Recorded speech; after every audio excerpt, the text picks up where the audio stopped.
Good afternoon, everyone, and welcome back to Mishnah in Depth.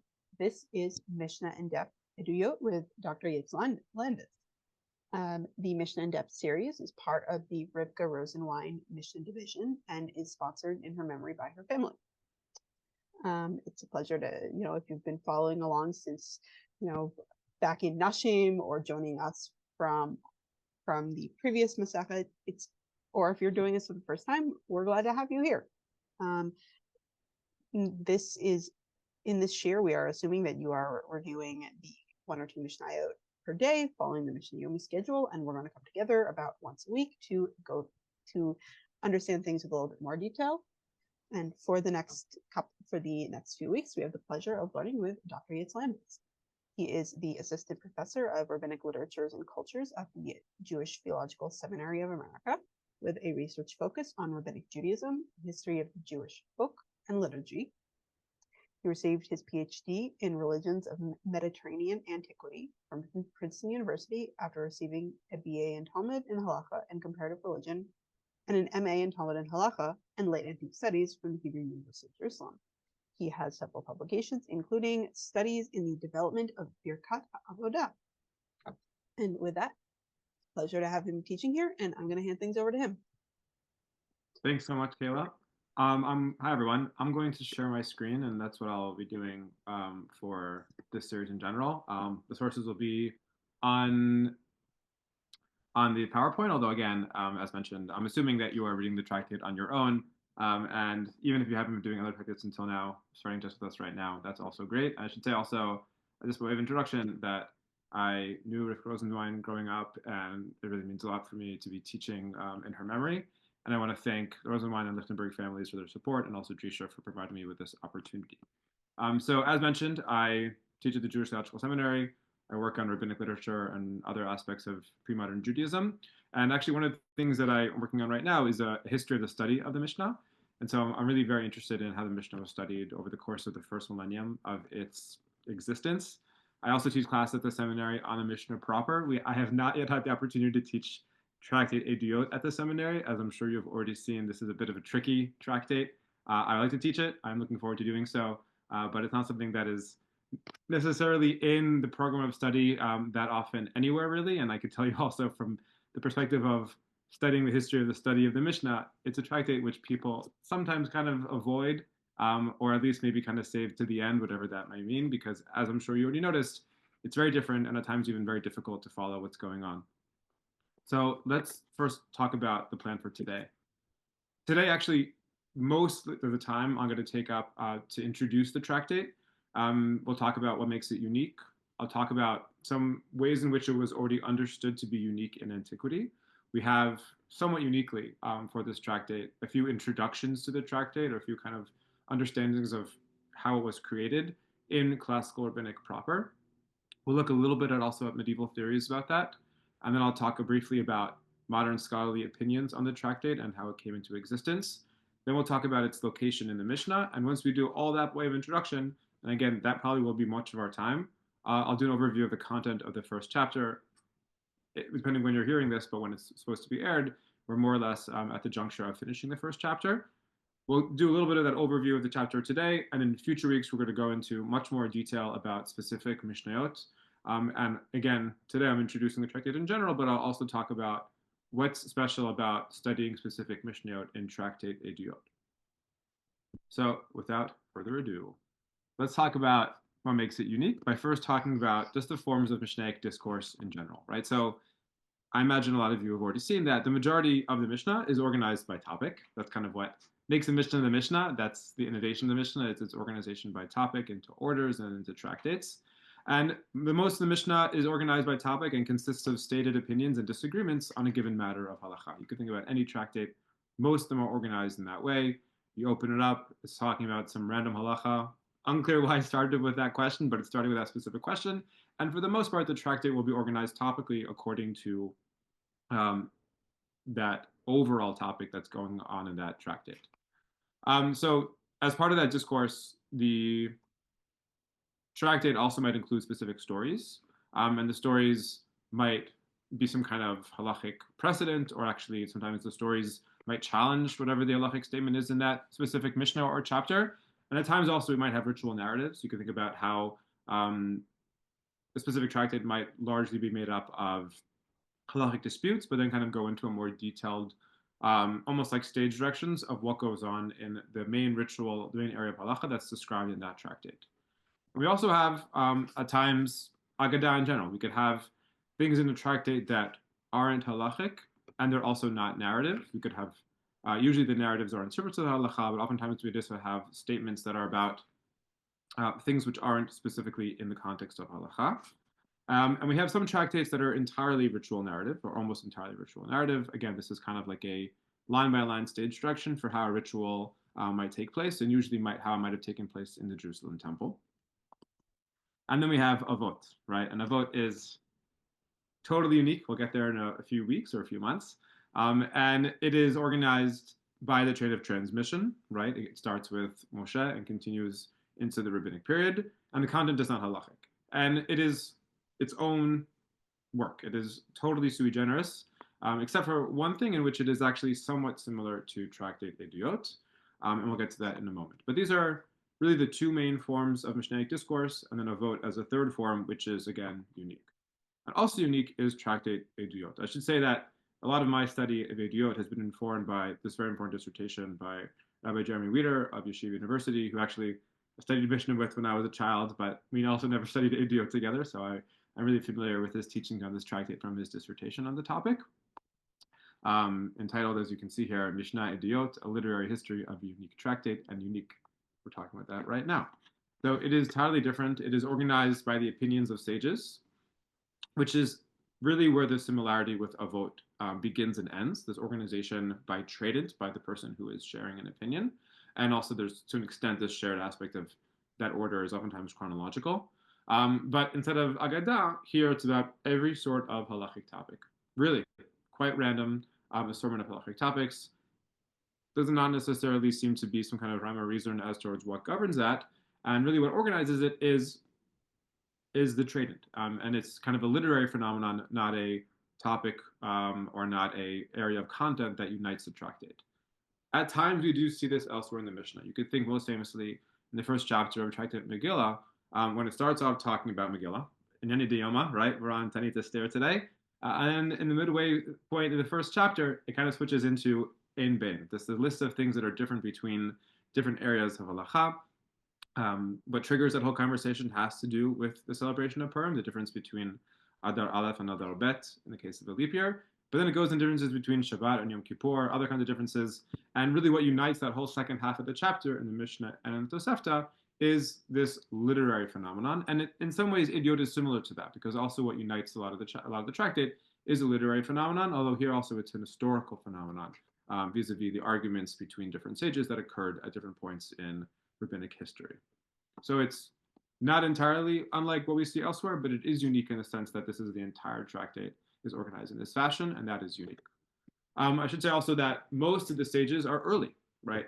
The Tannaitic period went on for around 200 years, and most of the rabbis here are really from the early period within that whole spectrum, mainly rabbis which we associate with Yavna, right? So this is immediately after the destruction of the first temple. Maybe some of the rabbis who appear are even earlier, or the sages, I should say, they're not actually explicitly called rabbi. The ones who existed before the destruction of the temple appear in the tractate. And some of these rabbis who appear in the tractate also don't appear elsewhere, really. And the tractate, with that, has a lot of parallels elsewhere in the Mishnah. And this is going to be a key issue that we're going to talk about a lot, not today, but in future classes. What do we make of those parallels? What do we make of the fact that a disagreement appears in Tractate Eduyot and then appears also in Nida or in Chala or somewhere else in the Mishnah, even sometimes in the same exact language? And there's many disputes, right? If you read a regular tractate of the Mishnah, there's going to be disputes, but oftentimes there's things which are just said as a given, right? The Mishnah oftentimes presents a halacha without attributing it to anyone, right? This is an anonymous statement, so this is what happens, this is what is done, or maybe sometimes even it will present the opinion of a rabbi without providing a dissenting opinion, whereas Eduyot is basically all just arguments, right? Except for at the end when we also have some element of testimony, which is a bit different than that. So there also is, I should say, some unique terminology that we'll get to in later chapters in particular. And it has Tosefta, but it doesn't have Talmud. Okay, so that's also interesting to note.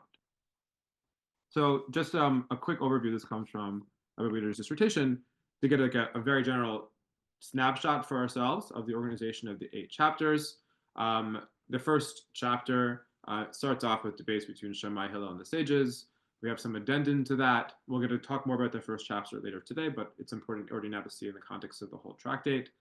We have 5 debates then from the houses of Shammai and Hillel, right? So we have moving a bit forward in history here, and we continue talking about Beit Hillel and times in which they changed their opinion to be like that of Beit Shammai, testimonies of Rabbi Hanania Skana Kohanim, collections from various halachot from Tanim of Yavna, disputes between Rabbi Dosa and the sages.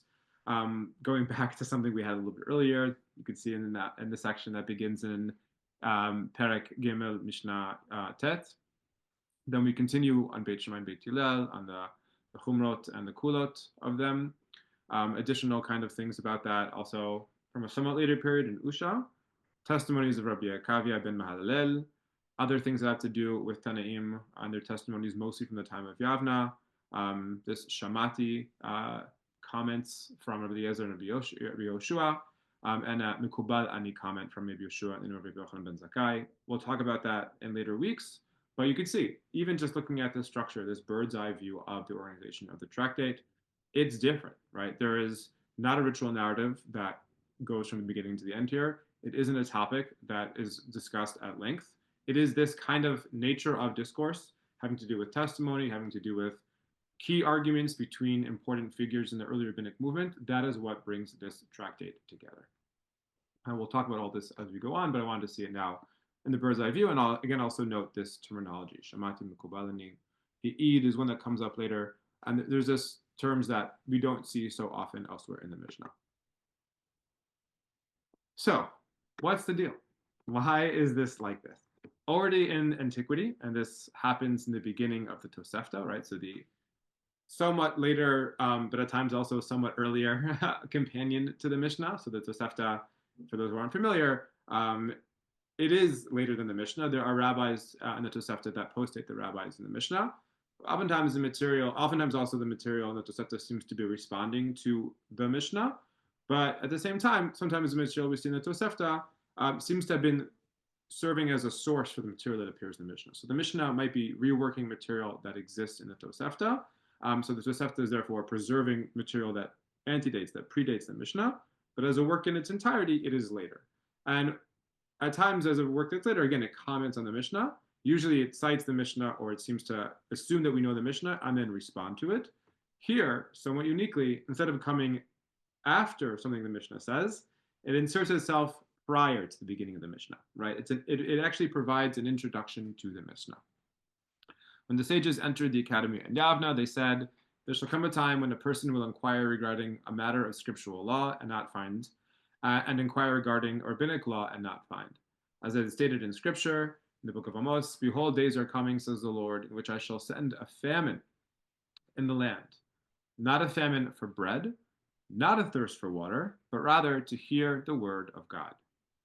They will scurry back and forth to find the word of God, and they're not going to find it. The word of God here refers to prophecy, and the word of God, when it's mentioned again, refers to the eschaton. And the other time it says the word of God, this indicates that matters of Torah will be unrelated to one another, right? So there is this fear. There's a sphere that happens at a very specific moment in Jewish history. This is when the sages entered the academy in Yavna. Or maybe the vineyard in Yavna, I should say in the translation. So think back to other moments when we hear about the beginning of the rabbinic movements coalescing in Yavna. This is following the destruction of the Jerusalem temple, right? They relocate from Jerusalem to Yavna. And that is, I think, what is implied here. And when they say those few words, the 5 words, they assume that the reader knows that that's what's going on, that is the historical moment. Following the destruction, and they don't refer to it explicitly, because that's what the rabbis don't often refer to it explicitly, actually, but you can see it animating themselves in the background there, right? There is this fear that one day they don't know what the halacha is. interestingly, and this is something which Professor Shlomo at the Hebrew University has pointed out in an article, is that it isn't just, or it isn't exactly that they won't, halacha will be forgotten entirely. It doesn't say that the halacha will be forgotten. There are later sources, and Mira Balbrick has spoken about this, written about this in a recent book, when the rabbis are more fearful of the Torah being forgotten in general, in its entirety even. But here, the fear isn't that the content will be lost, but rather that it will be difficult to know what the proper halacha is. Okay, so it's actually a slight difference. It seems like they're not entirely willing to entertain the loss of Torah in general in this text, but rather it'll be hard for them to kind of locate that knowledge, to access that knowledge within whatever is going on, within like the wherever knowledge is stored. And so what's the solution?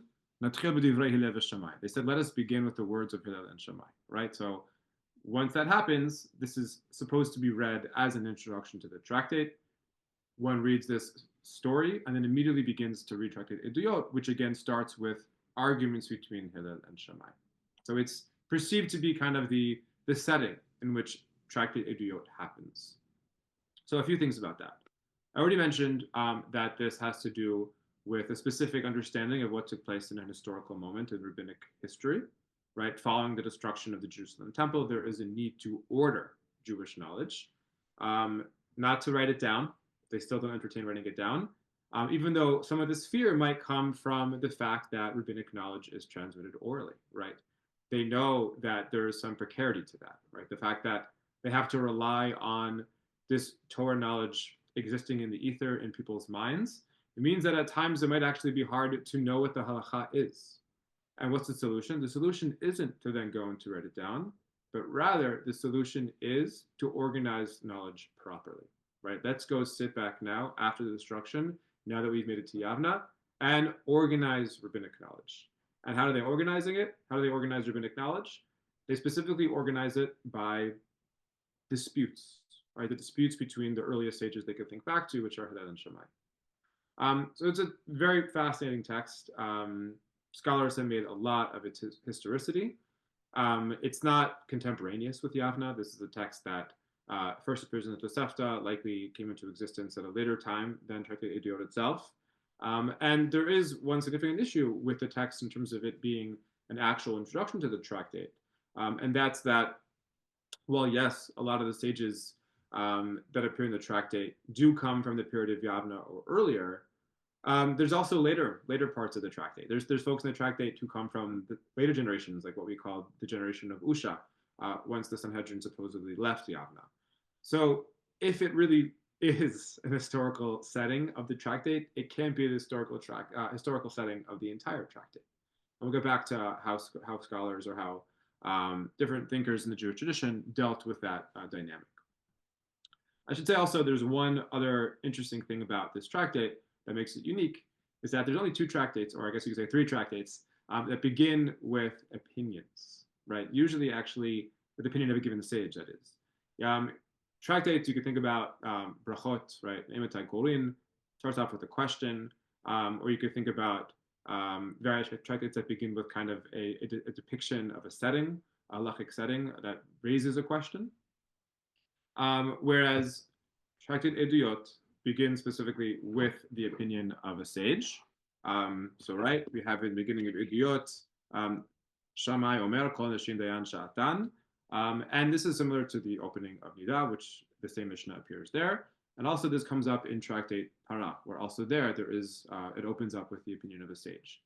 And interestingly, also Para has a narrative that's added to it. I didn't bring it here in the slides. I could bring it next time if there's interest.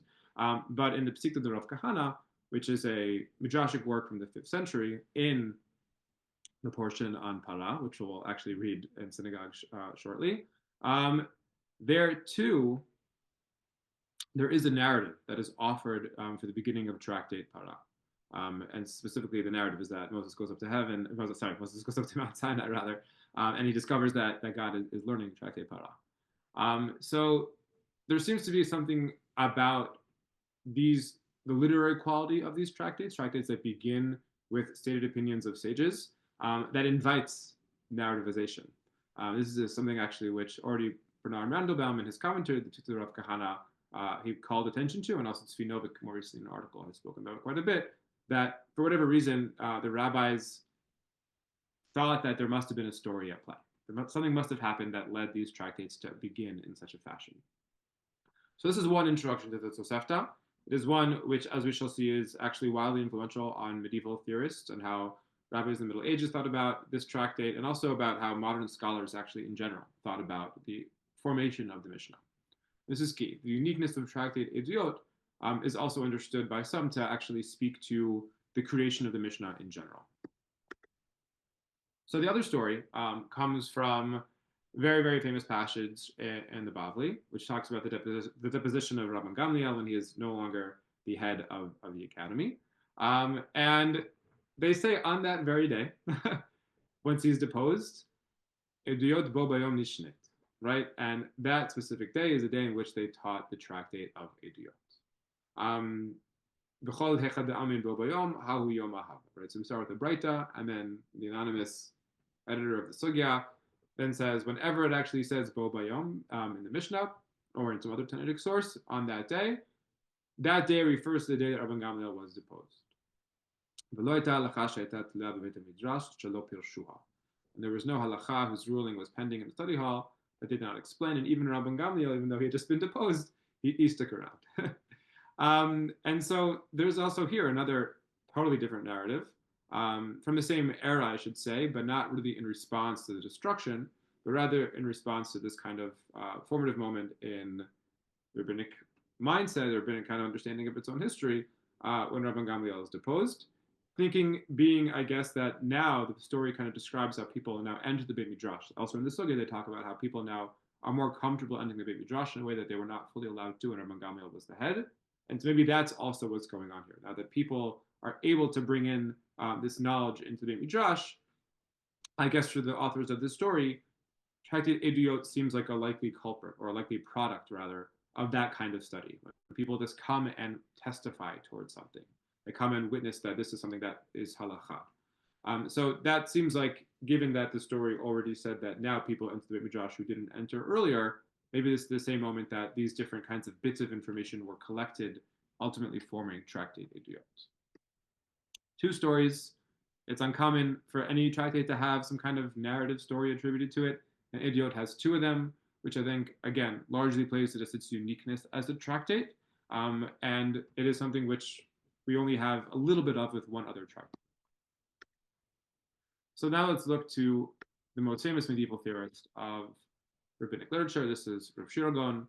So Rav Shira Gaon, very important, one of the later Geonim from Bavel, in year 987 or 988, fielded a question from Rabbi Yaakov, Rabbi Nisim, in Kairouan. So he's in Baghdad. He's responding to a question that he got from far away in the Maghreb in Kairouan. And the question famously is, Keitzad nichtava Mishnah, right? How is the Mishnah written? Which is the first time actually we have any testimony to that question being asked. I mentioned earlier that the Mishnah, or rabbinic thought, had been studied orally, and it was only really in the early Middle Ages that they started writing down the Mishnah. Shira Gaon, in his response to the question that he received, actually it was a few questions. How is the Mishnah written? Given that we say that everything goes back to Sinai or to the event of the Great Assembly, why are most of the figures in the Mishnah of much more recent vintage of the 2nd or 3rd centuries? Other questions that appear there are, how is other works written, the Tosefta, the Talmuds, how and what is the order of the transmission of rabbinic knowledge to this day? So Shira responds at length. Like it's a responsum. We have a lot of responsa of Shira Gaon and other Geonim, but this is, I think, by far the longest one, written in Hebrew and Aramaic. And he's arguing all kinds of things there. He's arguing for the importance of rabbinic tradition in general, seemingly in contrast to the Karaites who oppose rabbinic tradition.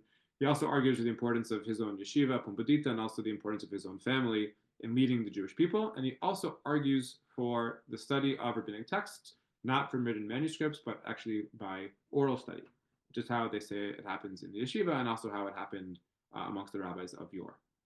So it seems like Yaakov, studying in Kairouan, he was familiar with a different technology. Like in their yeshiva, they probably actually primarily studied from written texts. And the engagement or the encounter with written text also raised new questions, like the question of who wrote the Mishnah. So as part of his answer, he talks also about the specific tractates, which we actually do think we have authors to, right? So there are tractates like Eduyot that they'll talk about people who wrote them, or in this case, that when it was created. So the Tractate of Eduyot, he says, which was established or taught on the day which Rabbi Azariah was appointed instead of Rabban Gamliel. As we say, also Eduyot was taught in that day, and we have learned every Bo Bayom was on the day they established Rabbi Azariah in the yeshiva, right? So he was appointed in Rabban Gamliel's stead, and Eduyot was then taught on that day. So Rebbe is, of course, Rabbi Yehuda Nasi, the supposed author of the Mishnah. Rebbe taught within it in Tractate Eduyot matters which were taught in the time of his father, such as Rabbi Yossi says, 6 matters are from the leniencies of the house of Shammai and the stringencies of the house of Hillel, etc.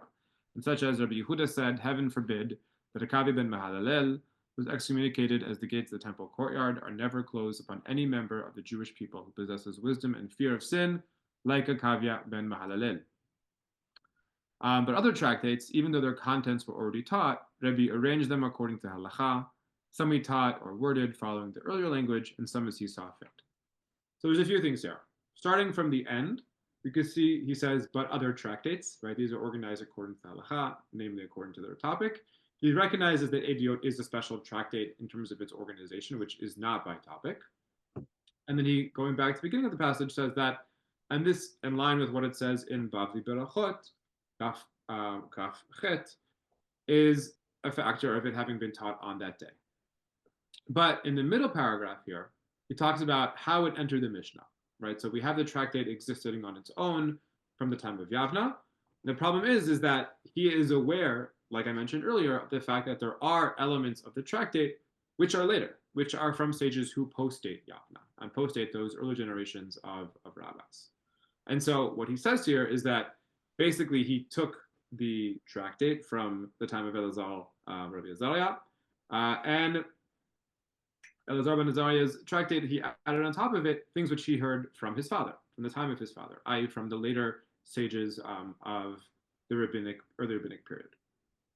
So we see that he does take the story from the Bavli, but finds a way to make it work better with the evidence that we have in the tractate itself. So again, awareness of its uniqueness, but not yet any attempt to kind of learn from this about the Mishnah and its creation in general, as we will see with modern sages. So Hanoch Albeck, professor at the University of Jerusalem, author of one of the only full, complete academic commentaries to the Mishnah.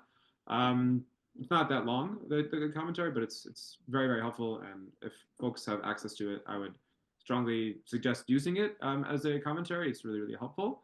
Unfortunately, I think it's really only available in print, maybe in some places online, but it's not on Safari or anything like that.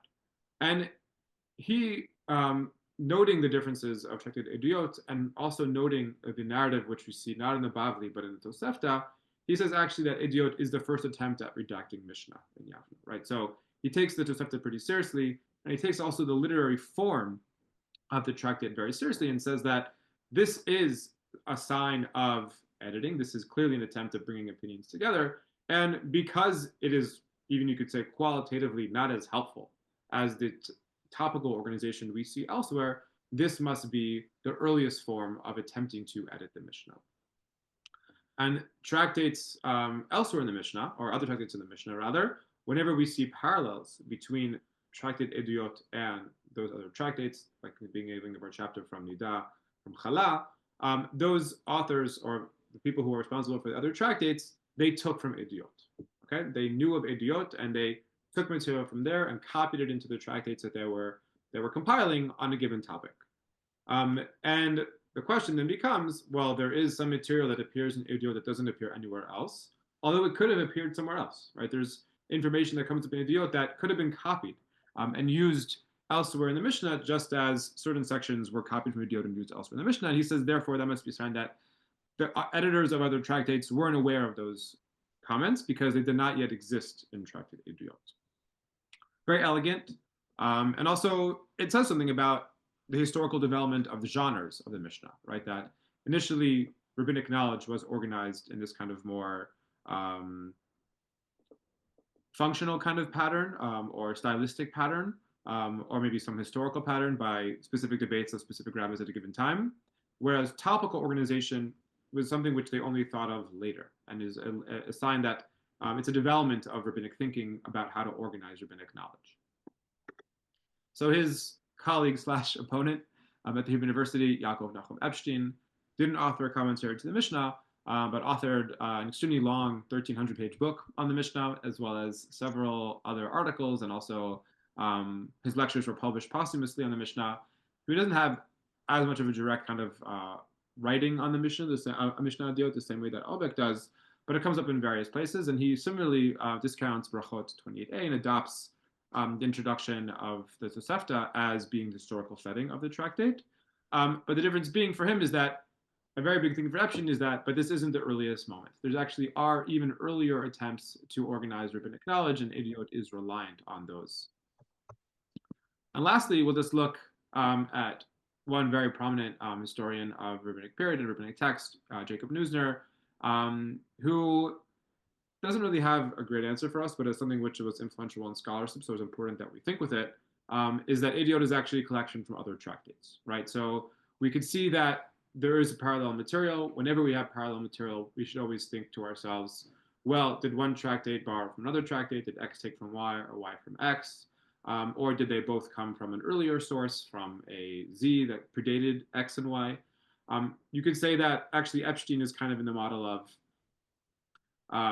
X and Y both borrowed from Z. Albeck is the model of X being Eduyot influenced Y, which is the other tractates, whereas Neusner would say that the other tractates Y influenced X Eduyot. The problem is he doesn't really have a good solution as towards why someone would do that. I think the advantage to Albeck is that, well, we could actually kind of understand why knowledge would have been organized in one way, and then when another way of organizing knowledge became more in common, became more the mode of study, that there would have been a change and Eduyot would have been used by editors of other tractates. And for whatever reason, they decided to continue preserving Eduyot on its own. Whereas for Neusner, I don't really see personally why someone would then go create Tractate Eduyot after the knowledge already exists elsewhere in these other tractates. So we could see that, generally speaking, there's two poles, right? Eduyot is relatively earlier than other tractates. When other tractates were formed, the material in Eduyot was copied into context that makes sense in terms of content. And Eduyot is a later collection of opinions collected from the other tractates. That's Neusner. And a lot of our work in the coming weeks, less so today, will be trying to answer this question. Like, we're going to look in detail, especially, again, in coming weeks, at these points when we have parallels between Eduyot and other tractates and try and see, well, what's earlier and what's later. Our study over the next few weeks is what I meant to say that. So we spoke about the uniqueness of Eduyot. As you saw in your study, it talks about a whole range of questions and topics. And so the question as readers of the tractate is, why is it here? Why is it in the order of Nizikin? So Maimonides offers a theory as towards why everything appears in its given spot in the Mishnah. Important to remember also that tractates need to go somewhere, but he finds actually a lot of significance as towards why every tractate appears where it does. So he says in the introduction, when he completed speaking about the laws and the judges and that which is in the jurisdiction of courts, lashes, and imposition of oaths, right? You just finished Mesechet Shvuot. He spoke about testimonies. So he being Judah, Rabbi Huda Nasi, Maimonides is one of his biggest fans, and he loves the intricacy of his order and the simpleness of his language, and he really thinks that everything in there is exactly in its proper spot for a reason, just as he will one day organize the Mishnah Torah according to a very, very specific reason and very specific organizational principles. And he says that given that we just spoke about things that have to do about the courts, it isn't so surprising that we now talk about Eduyot, testimonies.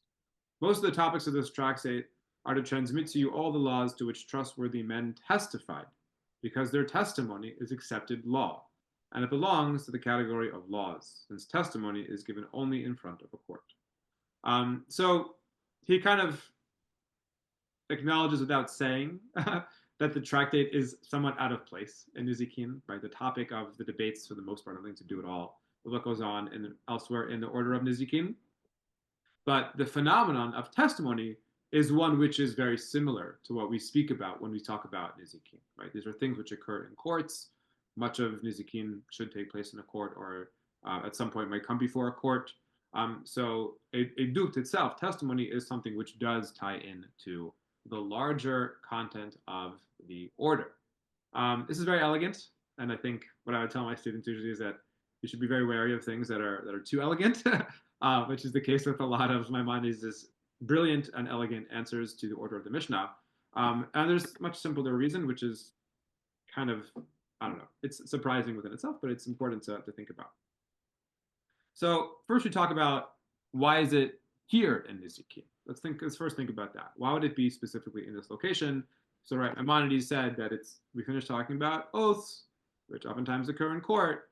So now we'll talk about testimonies, which also occur in court. Many years ago, Abraham Geiger, founder of Reform Judaism, also founder of the modern study of Islam in some ways, the study of the Quran, he pointed to a rather interesting thing about the order of the Mishnah. So coming from Quranic studies, it is quite well known there that the different sections of the Quran, the surot, are organized in descending order of length. Okay? After the first one, they start turning into the descending order of length. And he pointed out that the same thing is true actually within each order of the Mishnah for the most part. So by way of background, we have to remember that nowadays we have 63 tractates. Back in the day, they had 60 tractates of the Mishnah. And things were combined, right? So Nizikin was the order, and the first tractate in Nizikin wasn't Baba Kama, but a specific tractate, Mesachet, called Nizikin, which included Baba Kama, Baba Metzia, Baba Batra, and this is still the case in manuscripts, or was the case in manuscripts of the Mishnah into the Middle Ages. So that's 30 chapters. Sanhedrin and Makot were one tractate, that's 14 chapters, and then Shvot was 8, Eduyot was 8, Avodah Zarah was 5, Avot was 5, not 6, like we have it now, and Harayot was 3. These are the numbers of chapters in each of these tractates. And so we see that Eduyot, just numerically, in terms of the number of chapters, fits in quite well in its given location for this structural aesthetic reason, not because of the reason that Maimonides offered. But how about why it's in this order in the first place? So more recently, Menachem Kahana has taken kind of Geiger's understanding of the ordering of the Mishnah for numerical reasons and pointed out that this also could help us in a way understand the order of the orders. There are, whoops, made a mistake here. There's two orders of the Mishnah. Usually we're familiar with Zman Nakat, Zorim Moed, Nashim, Nizikin, Kochim, V'Taharot. There's another order attributed to Rish Lakish. Another order attributed to Rabbi Tanchuma is one you see here: Nashim, Zarim, Taharot, Moed, Kochim, and Nizikin. And you see that there's actually this chiastic structure of the number of tractates in each given order. Nashim has 7 tractates, Zarim has 11, Taharot 12, Moed 12, Kodashim 11, Nizikin 7, meaning that each half has 30 tractates, and the Tanchuma account, it's even chiastic, and it's also 30 on each side in Reish Lakish's Zman Nakat. And so tractates needed to go somewhere, and numerical, aesthetic, structural considerations may have been a factor in terms of where, right? So Eduyot had to go somewhere, and it seems like there actually was an intent on having Nizikin have 7 tractates, the same way Nashim had 7 tractates. And so even though it is tangentially at best related to the order of Nizikin, that's why we have it where it is now. It's a unique tractate. It needs to go somewhere. It's hard to find a place for it. Let's put it where it fits in terms of this numerical kind of aesthetic reason that we have. Okay, that was a lot of introduction. And again, we'll come back to a lot of that stuff, not so much today, but more in future classes when I speak about this issue of the relationship between Eduyot and its parallel tractates. Yeah, I guess I'm surprised to see how, I guess, late the academic focus on the structure is. Yeah. That's actually pretty wild. I mean, Geiger was like 100 years ago already, more. Kahana's article was from 20 years ago, not even. But it is interesting, especially because, I mean, Maimonides gives this theory as towards the order of the Mishnah, but he is not the only one to do that. Like, people continue doing that for a long time. And I always wonder, like, in antiquity, did people know this? There was this knowledge that was, when was the knowledge forgotten? You know what I mean? So that's a question we can't really answer, but one thing I should say is also that Kahana in particular has authored several articles at this point on how numbers fit into different editorial decisions in rabbinic works. He cites some of that also in that article that I just showed a few slides in the last slide. But it does seem like they thought in terms of numbers not infrequently. And we still have more things like that to discover. That's kind of what it comes out. Like we still have to continue looking for how numerical patterns might appear in different ways in rabbinic texts. I just taught, for an example, I just taught in a class of mine at the seminary. I'm teaching class in Breshit Rabbah, and kind of has an article about how the number 6 fits very well into the opening of Breshit Rabbah. And you know what? I don't want to give away too many spoilers, but we might have another numerical consideration coming up in the study of Tractate Eduyot. Okay? Exciting. Yeah. Cool. So we don't have that much time, but we'll do this quick overview. And again, we can look at a few things in more detail. The opening mishnayot, as you saw, we have, again, totally random assortion of halachot. Shammai and Hillel and the sages on counting days of menstrual impurity. Shammai, Hillel and the sages and Yosei on how much dough requires separation of challah. So I guess you could say these are both laws having to do with women, but no direct connection beyond that between the two, other than really that it's the same sages who are arguing. Hillel, Shammai, and the sages on the amount of drawn water that disqualifies the mikveh. And interestingly here, there's this fascinating testimony, as you saw, from 2 weavers who come and testify to what the ancient practice was in the time before Shemaiah and Avtalion, and they then accept that as halacha. So there is, again, this notion of providing testimony as towards what halacha was. Then we get to one of the most fascinating series of passages in the entire Mishnah. The Mishnah never reflects on itself as a text. The introduction to Eduyot is really one of the only places where we have a reflection on rabbinic works as a text, although there too it isn't exactly a text, it's more an historical moment. But it's implied there that they know that you are reading the Mishnah and that they are commenting on how this tractate was formed. Whereas here we have a reflection not exactly on the text, but on the practice, the form of discourse that is encoded in the text. Right? We just listed these series of arguments, and we have opinions there which were rejected. So why do we record them? Right? That we should not rely on these matters because even back in the day, Avot HaOlam, these very important figures in our history, did not rely on their words. So the thinking being that we record it specifically to disagree with it, right? A way to kind of diffuse the impact is by citing it and showing that it was rejected and perhaps even why it was rejected. This continues. But why do we cite then the opinion of a singular sage when they disagree with the majority? This happens all the time in the Mishnah. We don't consider the halakha to be theirs, so why do we have to bring it in the first place?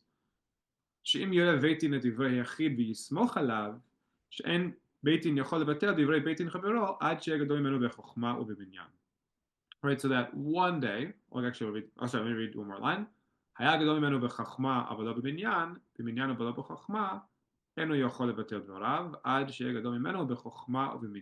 so that one day a Beit Din might come and try and actually accord with that opinion. The opposite is the case here. They might actually want one day to use that opinion.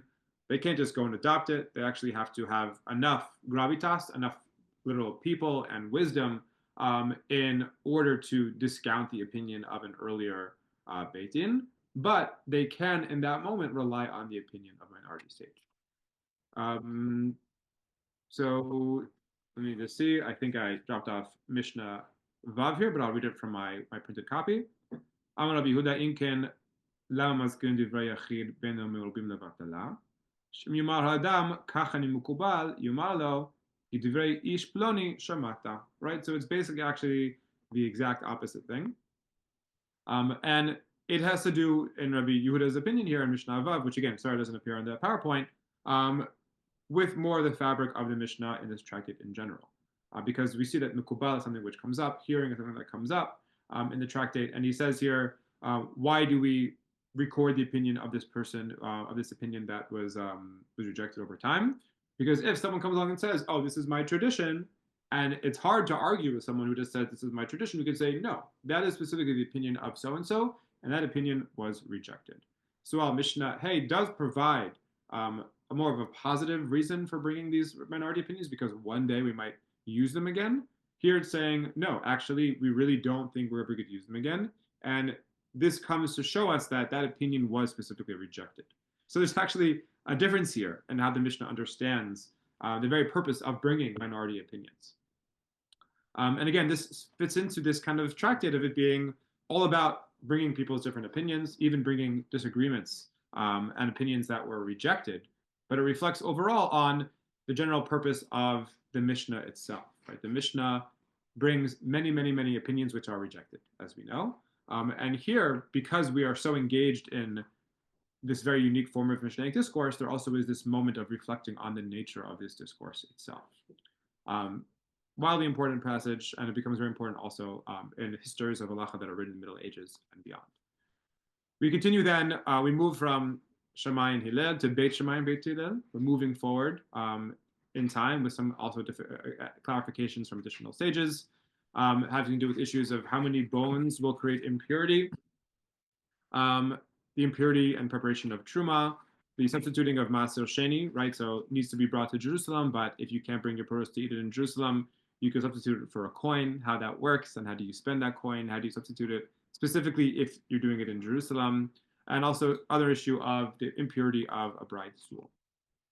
And then towards the end of the chapter, we end with this specific series of cases in which Beit Hillel changes their minds and sides with Beit Shammai.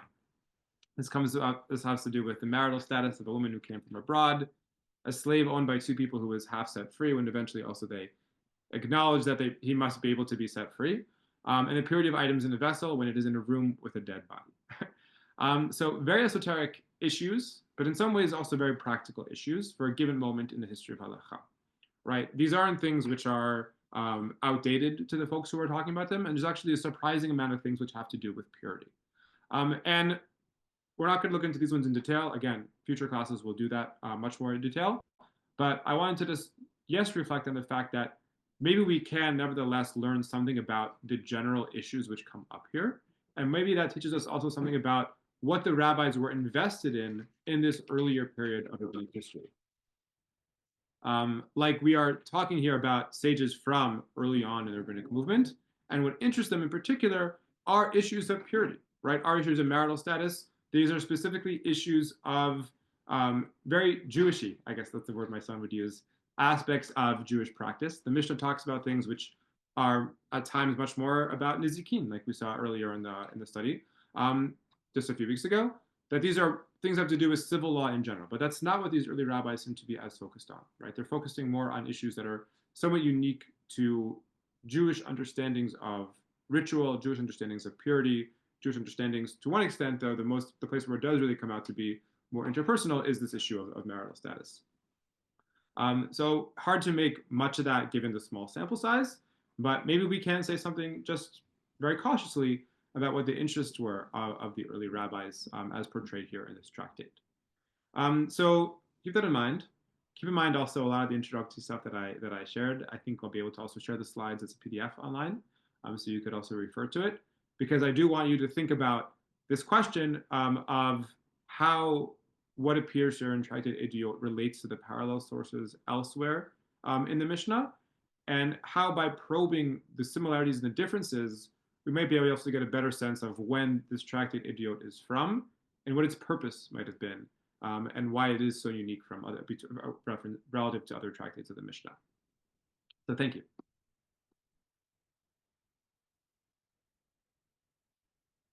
All right. Well, thank you very much.